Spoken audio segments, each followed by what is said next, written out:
Yes, good morning. The next topic in our chapter third is characteristics of an organization.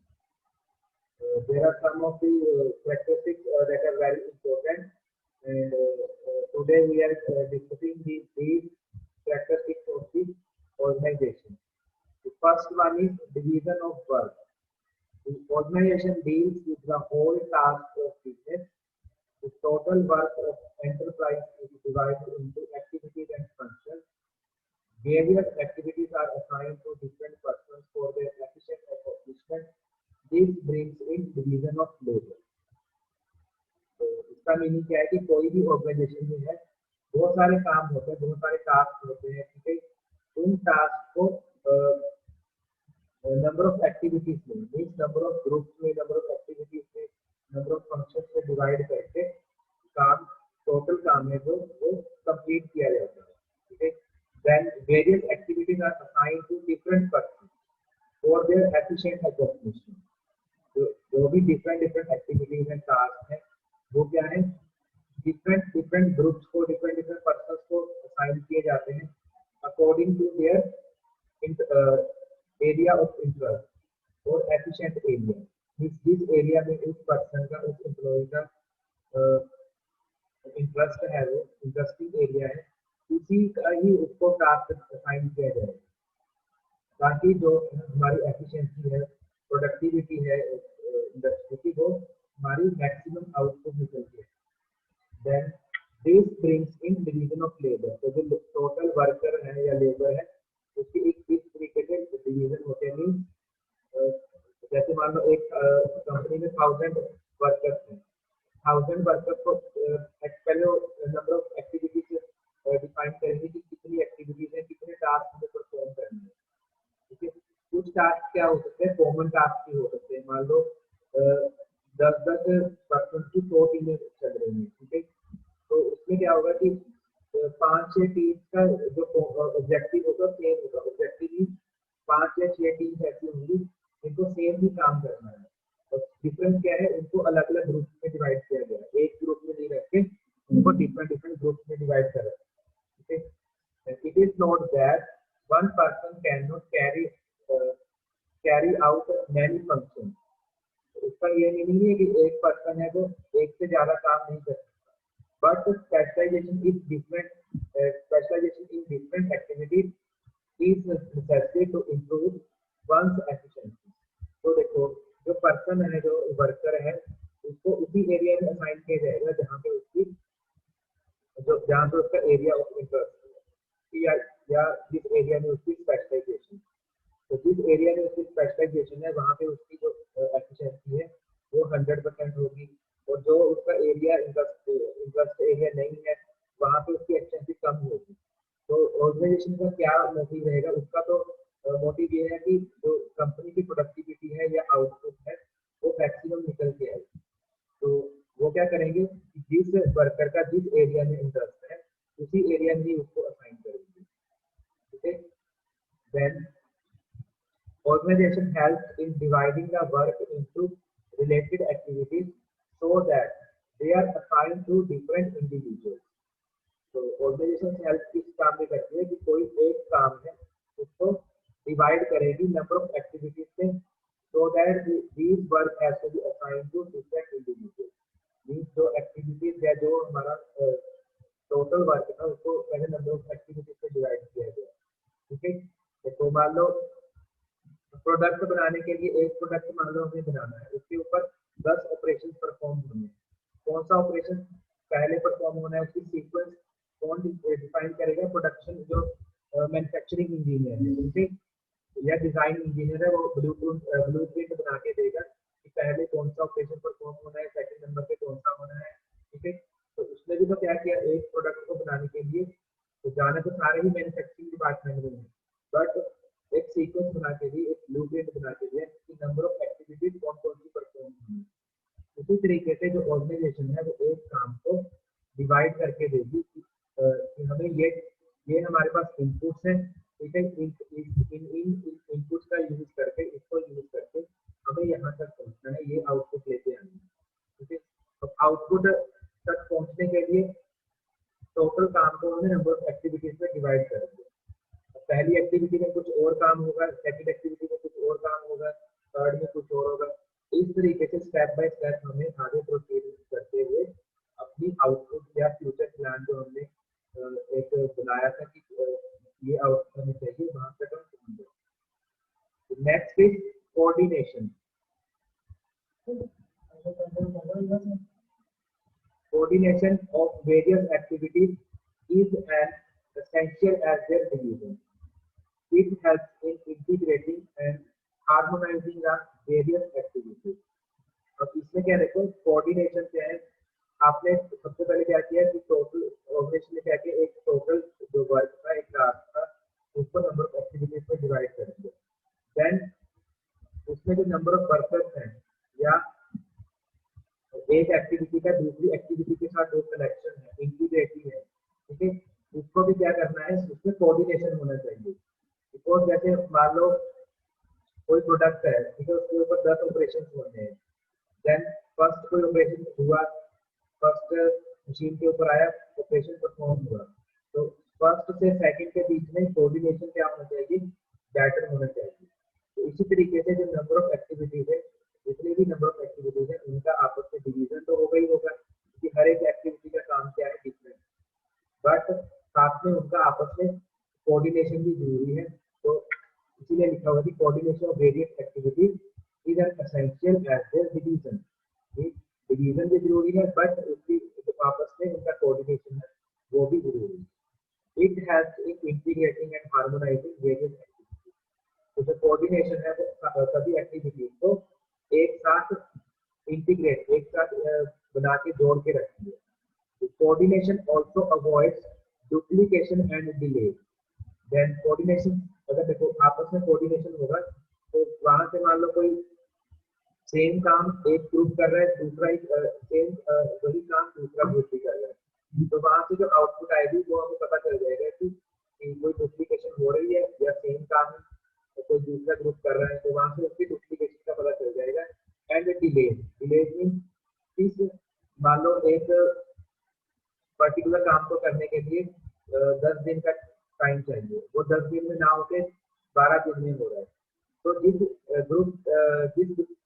Group के पास वो task होगा तो वहां से पता चल जाएगा कि इस ग्रुप ने डिले किया, तो उसके लिए सारे जो नंबर ऑफ ग्रुप्स हैं वो रिस्पॉन्सिबल नहीं होंगे, तो पर्टिकुलर ग्रुप का पता चल जाएगा कि ये ग्रुप रिस्पॉन्सिबल है।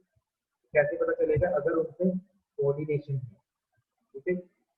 Then in fact various functions in an organization depends upon one another and the performance of one influences the other। तो जितने भी फंक्शंस हैं किसी भी ऑर्गेनाइजेशन में, तो सबसे जो इम्पोर्टेंट है वो क्या है, कोऑर्डिनेशन। देन इसका क्या मीनिंग है कि जो जितने भी फंक्शंस हैं वो एक दूसरे के ऊपर डिपेंड करते हैं, या किसी एक फंक्शन की आउटपुट है वो दूसरे फंक्शन की आउटपुट को इन्फ्लुएंस करती है, इफेक्ट करती है, तो ये क्या है, एक दूसरे के साथ कनेक्टेड होते हैं। जैसे हमने ऑर्गेनाइजेशन के जो लास्ट में चैप्टर में मैनेजमेंट के फंक्शन पढ़े थे, तो वो भी क्या है, आपस में इंटरकनेक्टेड है। जैसे हमने पढ़ा था ऑर्गेनाइजिंग, स्टाफिंग, ठीक है, कंट्रोलिंग, इस तरीके से जो भी फंक्शन पढ़े थे, तो वो भी क्या है, आपस में इंटरकनेक्टेड है।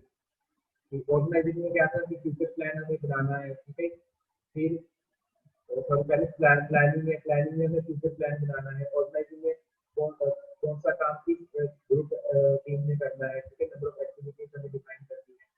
देन स्टाफिंग, उस काम को कंप्लीट करने के लिए स्टाफ मेंबर्स चाहिए। देन डायरेक्टिंग, देन कंट्रोलिंग, तो उसमें भी क्या था, सारे जो फंक्शन थे आपस में इंटरकनेक्टेड थे, वो भी क्या है, मैनेजमेंट के फंक्शन। तो सिमिलरली जो ऑर्गेनाइजेशन की एक्टिविटीज हैं वो भी क्या है, आपस में इंटरकनेक्टेड है, एंड एक एक्टिविटी की आउटपुट का जो रिजल्ट है वो दूसरे के ऊपर पड़ेगा। जैसे output of one function influences the output of the another application या another function.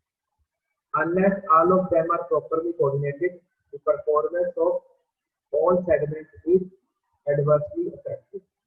चाहे वो इफेक्टिव है, कोऑर्डिनेट है, बट जो परफॉर्मेंस है सबकी सब डिपार्टमेंट की वो क्या होगी, इफेक्टिव होगी। बिकॉज देखो नेक्स्ट इज इसी में आ जाएगा वो common objective. The next is common objective. The all organizational structure is a means towards the achievement of enterprise goals. The goals of various segments led to the achievement of major business goals. The organizational structure should build around common and clear-cut objectives. This will help in their proper accomplishment. Common objective means देखो company का company के पास एक task आया हुआ है, ठीक है, आपको 3 मंथ्स में इतने 1000 प्रोडक्ट हमें बना के देंगे। अब जो 1000 प्रोडक्ट है वो उन्होंने क्या किया, 1000 प्रोडक्ट्स को बनाने के लिए नंबर ऑफ ग्रुप्स बनानी है, नंबर ऑफ डिपार्टमेंट बनानी है। तो 10 डिपार्टमेंट है, ठीक है, सबके पास अपनी अपनी मशीन है, अपने अपने इनपुट रिसोर्सेज होंगी, ठीक है। तो सबको क्या करना है, सबको क्या करना है, अपनी आउटपुट देनी है। बट उनका ऑब्जेक्टिव क्या है, कॉमन। कॉमन ऑब्जेक्टिव क्या है कि जो प्रोडक्ट है वो मैन्युफैक्चर करनी है। तो हर ग्रुप के पास क्या होगा, एक गोल होगा, एक उनके पास ऑब्जेक्टिव होगा कि आपको इतने प्रोडक्ट बनाने हैं। तो सबको जब कंबाइन करेंगे, इंटीग्रेट करेंगे, तो आउटपुट क्या निकलेगी, जो कंपनी का कॉमन ऑब्जेक्टिव है। कॉमन ऑब्जेक्टिव क्या था, 3 महीनों में 1000 प्रोडक्ट्स बनाने। तो उन्होंने क्या किया, एक डिपार्टमेंट को असाइन ना करके नंबर ऑफ एक्टिविटीज या नंबर ऑफ ग्रुप्स उन्होंने बना दिए। तो उस चीज को नंबर ऑफ ग्रुप्स में डिवाइड करके, तो ऑब्जेक्टिव तो क्या है, ऑब्जेक्टिव तो कॉमन ही है ना, काम को एक ही चीज का करना है। देन तो इस तरीके से क्या होगा, this will help in their proper accomplishment. तो इस तरीके से क्या है, जो काम है वो एक प्रॉपर वे में जाके कंप्लीट हो। Then cooperative relationship, an organisation creates cooperative relationship among various members of the group. An organization cannot be constituted by one person. तो देखो इसमें क्या है, कोई ऑर्गेनाइजेशन है वो किसी एक पर्सन के द्वारा नहीं बनती, उसमें बहुत सारे एम्प्लॉइज होते हैं, ठीक है, सबके पास इंडिविजुअली अपना अपना टास्क होता है, अपने अपने एक्टिविटीज होती हैं, ठीक है, अपने अपने फंक्शन है सबके, उन सबको मिला के ही कंपनी की आउटपुट निकलती है। फॉर एग्जाम्पल आप कोई भी कॉलेज के एग्जाम्पल ले लो, ठीक है, कॉलेज में देखो प्रिंसिपल है, उनके पास अपने काम है, डायरेक्टर है, उनके डायरेक्टर है, प्रिंसिपल है, उनके पास अपने काम है, ठीक है, कि कॉलेज को प्रॉपरली चलाना, बच्चों की जितनी प्रॉब्लम है उनको सॉर्ट आउट करना, ठीक है, एकेडमिक रिलेटेड जितने भी इश्यूज है। ऐसे ही आगे क्या है, हेड ऑफ द डिपार्टमेंट है, उनके पास अपने काम है, ठीक है, जैसे उनके पास सब्जेक्ट नहीं होंगे कि बच्चों को पढ़ाना भी है, प्लस जितने भी प्रॉब्लम्स हैं, ऐसे ही टीचर्स के पास अपने अपने टास्क हैं, ठीक है। तो स्टूडेंट्स भी क्या है, इसी का ही पार्ट है, ऑर्गेनाइजेशन का पार्ट। अगर स्टूडेंट आएंगे, स्टूडेंट क्लासेस लगाएंगे, ठीक है, तभी टीचर पढ़ाएंगे ना, स्टूडेंट आएंगे, और वो भी क्या है, एक इंटीग्रल पार्ट है ऑफ द ऑर्गेनाइजेशन। तो किसी भी ऑर्गेनाइजेशन को बनाने के लिए कोई एक पर्सन रिस्पॉन्सिबल नहीं होता, उसमें बहुत सारे नंबर ऑफ पर्सन या एम्प्लॉइज उसमें कॉन्स्टिट्यूट होते हैं। Then it requires at least 2 or more persons. तो इसमें क्या देखो कि एक पर्सन से कभी भी कोई ऑर्गेनाइजेशन नहीं बनती, उसमें क्या है, एक से ज्यादा, मतलब 2 हो सकते हैं। अब फर्दर उनके आगे भी डिपार्टमेंट्स होंगे, ठीक है, तो इस तरीके से उन्होंने एक्सप्लेन किया गया है कि 2 or more persons भी हो सकते हैं। Then organization is a system which helps in creating meaningful relationship among the persons. अब देखो एक मान लो प्रिंसिपल है ना, कॉलेज की बात है तो कॉलेज का आपको इजीली एग्जांपल समझ आ जाएगा, ठीक है। अब उसमें क्या है, प्रिंसिपल है या डायरेक्टर है, उनके अंदर क्या है, 5 डिपार्टमेंट है, तो वो किससे रिपोर्ट मांगेंगे, हेड ऑफ द डिपार्टमेंट से। देन अब जो 5 के 5 हेड ऑफ द डिपार्टमेंट है, उनका प्रिंसिपल से या प्रिंसिपल का behaviour among the head of the department अच्छा होना चाहिए। मीन्स एक कोऑपरेटिव एनवायरनमेंट होना चाहिए कि मान लो अगर किसी हेड ऑफ द डिपार्टमेंट को कोई किसी काम में दिक्कत है या कोई काम समझ नहीं आ रहा है, तो वो इजीली जाके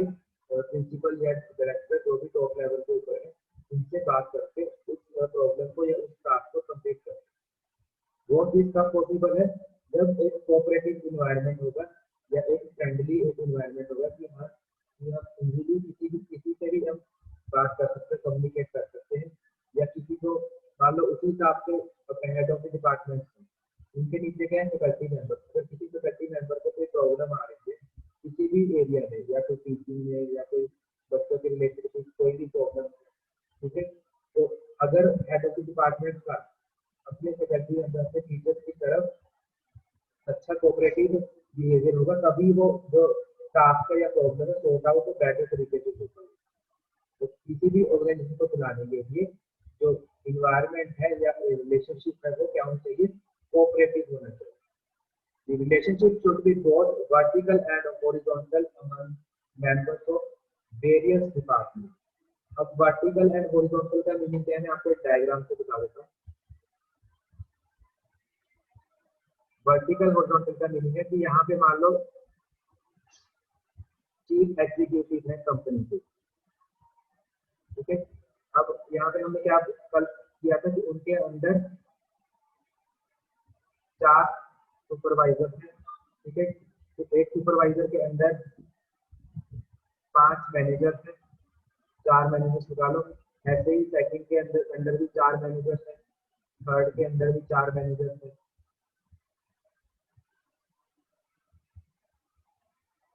ओके। अब एक मैनेजर के अंदर 10 एम्प्लॉइज हैं, इसी तरीके सेकंड के अंदर भी 10 है, थर्ड के अंदर भी 10 है, तो एक चेन बनी हुई है। तो that means relationship should be both vertical and horizontal.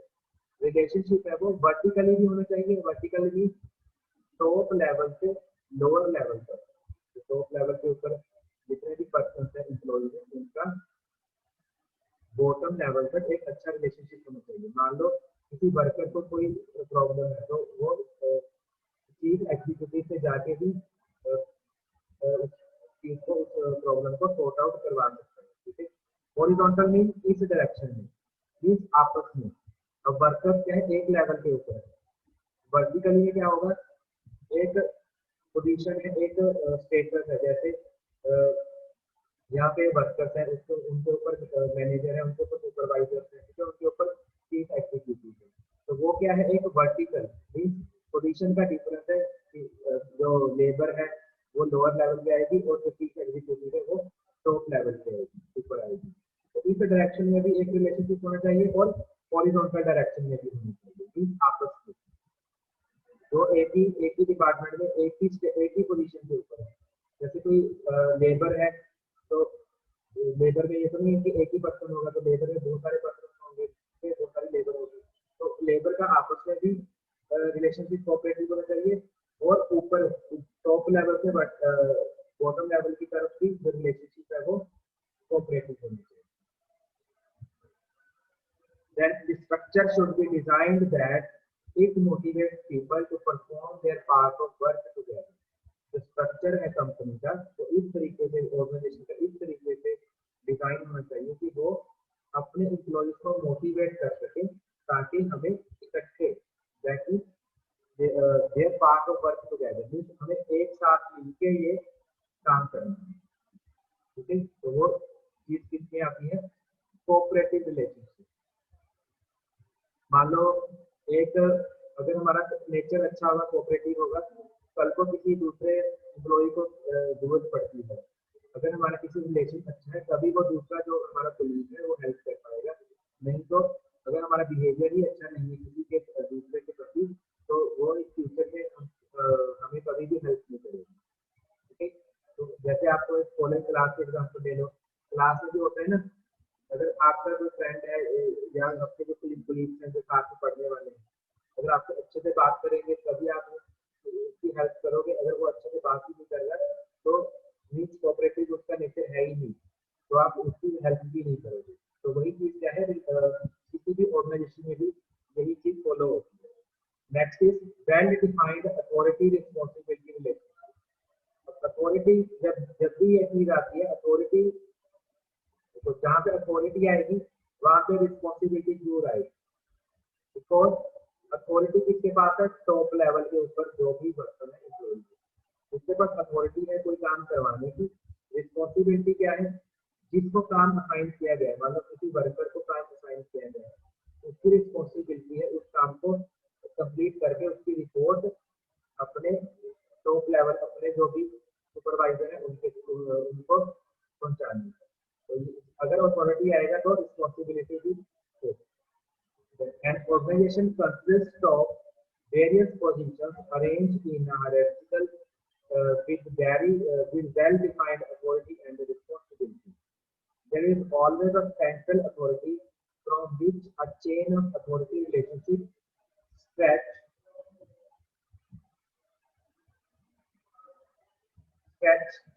throughout the organization. The hierarchy of positions define the lines of communication and the pattern of relationship.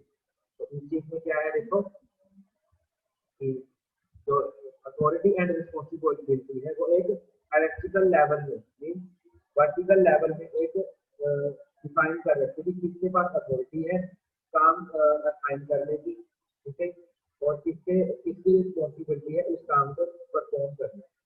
For example मान लो आपको कोई क्लास टीचर पढ़ा रहा है, ठीक है, तो अब अथॉरिटी किसके पास है, बच्चों को असाइनमेंट देनी है, स्टूडेंट को असाइनमेंट प्रोवाइड करनी है या पढ़ाना है, वो किसके पास है, या कोई काम करवाना है स्टूडेंट से अकेडमिक रिलेटेड, तो अथॉरिटी किसके पास है, टीचर के पास, फैकल्टी मेंबर के पास, ठीक है। और उस टास्क को कंप्लीट करना, जैसे मान लो आपको असाइनमेंट दी है, असाइनमेंट देने की अथॉरिटी किसके पास है, फैकल्टी मेंबर के पास, आपके क्लास टीचर के पास, ठीक है। अब असाइनमेंट मिली है उसको आपने परफॉर्म करना है, मतलब अच्छे तरीके से बना के ऑन टाइम आपको सबमिट करवानी है, तो किसकी रिस्पॉन्सिबिलिटी है, स्टूडेंट की। तो इसमें देखो एग्जाम्पल्स तो बहुत सारी होती हैं, ठीक है, तो ये एग्जाम्पल स्टूडेंट जो क्लास की या स्कूल की जो एग्जाम्पल लेते हैं वो इस तरीके से लेते हैं ताकि आपको इजीली समझ आ सके, क्योंकि आप लोग उसी से डील कर रहे हो, कॉलेज में आप आते हो, ठीक है, टीचर्स से आपको बातचीत होती है, ठीक है, आप अपने कोलीग में अपने फ्रेंड्स से उनसे भी बात करते हो, तो इसलिए आपको ये कॉलेज या स्कूल की एग्जाम्पल इसलिए दी जाती है ताकि आपको बेटर तरीके से अच्छे तरीके से आपको समझाया जाए। बट जब भी आपको ये एग्जाम में लिखना है वहाँ पे आपको ये एग्जाम्पल्स नहीं देनी, आपको वहाँ पे कंपनी की या किसी फैक्ट्री की किसी भी ऑर्गेनाइजेशन की इसकी एग्जाम्पल देनी है। आप वहाँ पे स्कूल कॉलेज या इस तरीके की एग्जाम्पल नहीं दे सकते, क्योंकि आपका क्या है वहाँ पे क्या है, एग्जाम लिखना है, तो एग्जाम पॉइंट ऑफ व्यू से आपको वो चीज लिखनी है, ठीक है। तो जो नेक्स्ट टॉपिक है इम्पोर्टेंस ऑफ ऑर्गेनाइजेशन, वो नेक्स्ट क्लास में डिस्कस करेंगे, बिकॉज इससे कंप्लीट नहीं हो पाएगा, ठीक है। देन ओवरव्यू ले लेते हैं कि उसमें भी क्या है, देखो कोई भी ऑर्गेनाइजेशन उसका इम्पोर्टेंस क्या है, बेनिफिट्स ऑफ स्पेशलाइजेशन, इसमें क्या होगा कि कोई हमने क्या कहा कि अकॉर्डिंग टू स्पेशलाइजेशन काम डिफाइन किए जाएंगे, नंबर ऑफ एक्टिविटीज, तो सबका बेनिफिट दिया जा सकेगा कि मान लो किसी का डिजाइनिंग में अच्छा हाथ है या अच्छा उसका इंटरेस्ट है, ठीक है, तो वहाँ से उसकी आउटपुट ज़्यादा है, किसी का मैन्युफैक्चरिंग में अच्छा इंटरेस्ट है तो वहाँ से ज़्यादा इंटरेस्ट, ज़्यादा बेनिफिट मिलेगा। Clarity in the working relationship, अगर हम काम डिफाइन करेंगे according to their interest, then अच्छी क्लैरिटी है कि कौन कौन सा काम कर रहा है, कौन से ग्रुप कौन सा काम परफॉर्म कर रहा है। Optimum utilisation of resources mean जितने भी इनपुट रिसोर्सेज है वो हमारे पास उनको अच्छे तरीके से हम यूज कर पाएंगे। Then effective administration and governance, it means उनके पास अच्छी एक एडमिनिस्ट्रेशन काम करने का तरीका, एडमिनिस्ट्रेशन क्या होता है जो काम करवाती है, ठीक है, गवर्नेंस, तो वो भी एक क्लैरिटी या एक इफेक्टिव वे से हमारे पास निकल के आएगी। Next is development of personal, जितने भी एम्प्लॉइज हैं उनकी भी डेवलपमेंट होगी, ग्रोथ होगी, ठीक है। Next growth and expansion, means आगे अगर उनकी स्पेशलाइजेशन निकल के आएगी, एफिशिएंसी निकल के आएगी, तो ग्रोथ होगी और जो कंपनी है वो भी क्या करेगी, एक्सपैंड होगी, ग्रोथ। तो जो इम्पोर्टेंस है वो हम नेक्स्ट क्लास में जो कल आएगी उसमें हम ब्रीफली इसको एक्सप्लेन करेंगे, ठीक है।